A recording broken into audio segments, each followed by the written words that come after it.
Today we're going to talk about the use of pronouns in Brainhat. Pronouns aren't actually used in Brainhat. Nothing is stored with a pronoun. Any concepts that you might use are stored as themselves. But pronouns are useful when putting knowledge into Brainhat, and also Brainhat communicates back sometimes with pronouns. So I thought I'd show you how they work, what their limitations are, and what their special cases are. So let's take a look. As ever, from a terminal, we start Brainhat with the run command. And here we are, up and running.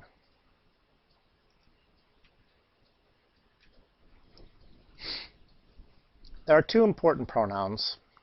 One is I, which also refers to me, the speaker. I'm known as the speaker. And you, which is Brainhat, the program itself.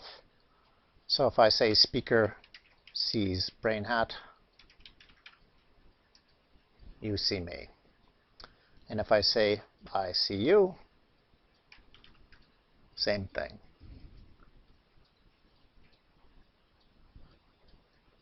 There are only two places where you're going to find output capitalized. It's for those two pronouns, you or me, or I and you. Brainhat will capitalize them on output. All other uses are lowercase. All other pronouns are lowercase. In fact, all the rest of the text you see coming out of Brainhat will be lowercase.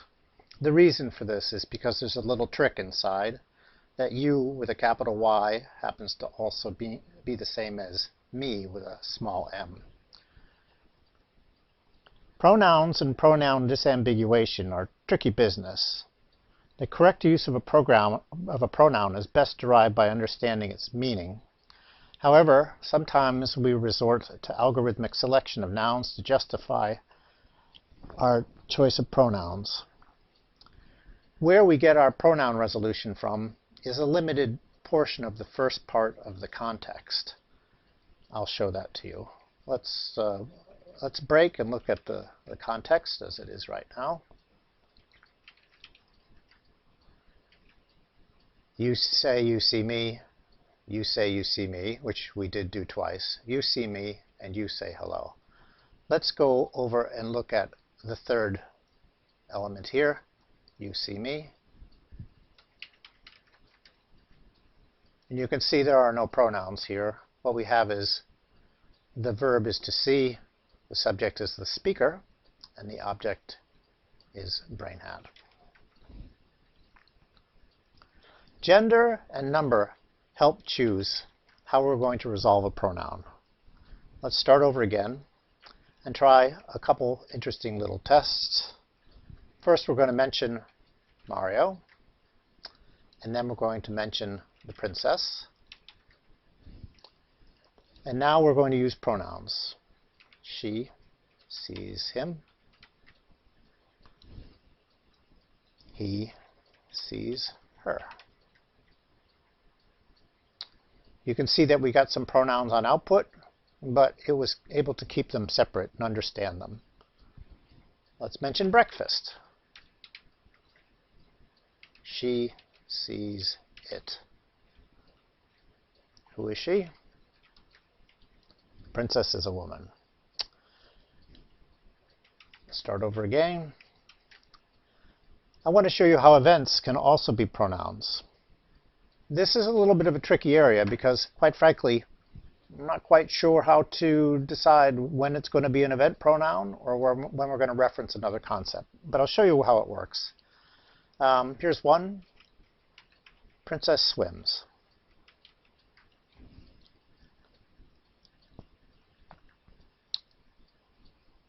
And now we're going to say Mario likes it.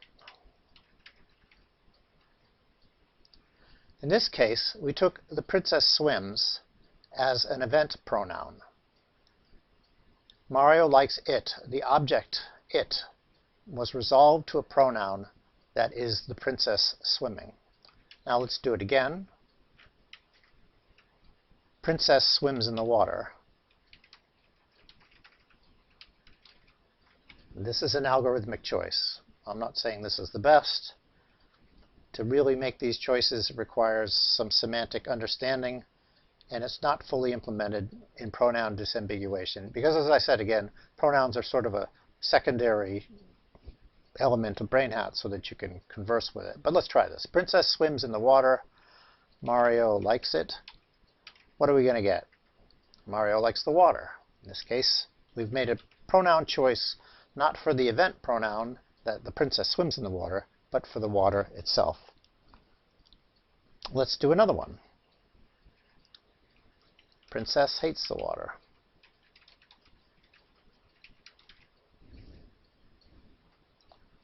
Now what are we going to get? Mario likes the water. We use the object just as it was. It's best to go with nouns when we can. Let's try one other bit of debug running, just so you can see this again. Mario, we're going to mention him. And the princess, we're going to mention her. And I'm going to say she sees him. And we're going to look at the second element. Princess sees Mario. And you can see that there are no pronouns in there. Again, we don't store pronouns that way. There's a special case in language input of an anaphor. And what an anaphor is a pronoun in the latter half of an input statement or a sentence that references a noun in the former part, the first part of a sentence. And they're a little bit tricky, but they're handled. Let me show you how one of these works to make it clearer.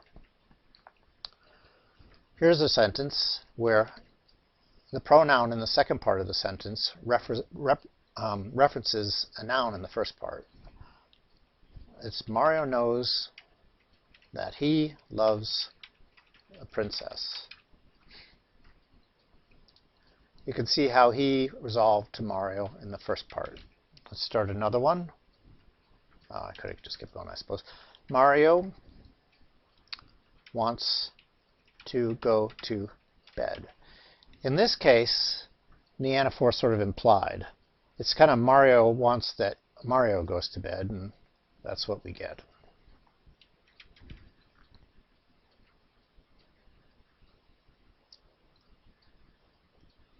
Some pronouns are not really well handled, but they can be managed either by inference or by a rewrite. The inferences can be explicit or implicit, and I'll show you what I mean. In particular, we or they. We are happy. Oops, excuse me. Hardy, har, har. Happy. That's fine. Are we happy? Yes, we are happy. But am I happy? Maybe. Who knows that we involves me, right? It needs to be somehow tied together. So let's do it kind of by brute force. We're going to do it with an inference. I'm going to say if we are, oops, I'm going to do yes, if we are any mood, then you are mood, and I am mood. So I am happy. Oops, we are happy, I meant to say, are happy. All right, so you can see that this worked. Basically, the inference fired here. Now we are sad. You can see it says past happy, we are sad. What happens is if you give an explicit attribute that conflicts with a pre-existing attribute, you will push the old one into the past tense. So we now we're happy and are sad.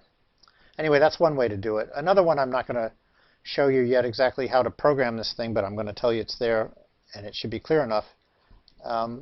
Playing around with Goldilocks and the Three Bears, there's something called a rewrite.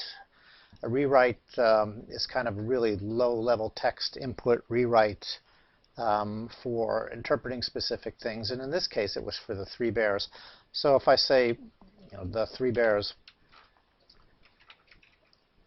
are happy. It's another way to make it so that we could do essentially the same kind of thing we did with we are. In this case, the 3 bears are. And you can see how it expands it out into the second bear, the third bear, the first bear, Papa, Mama, and baby bear.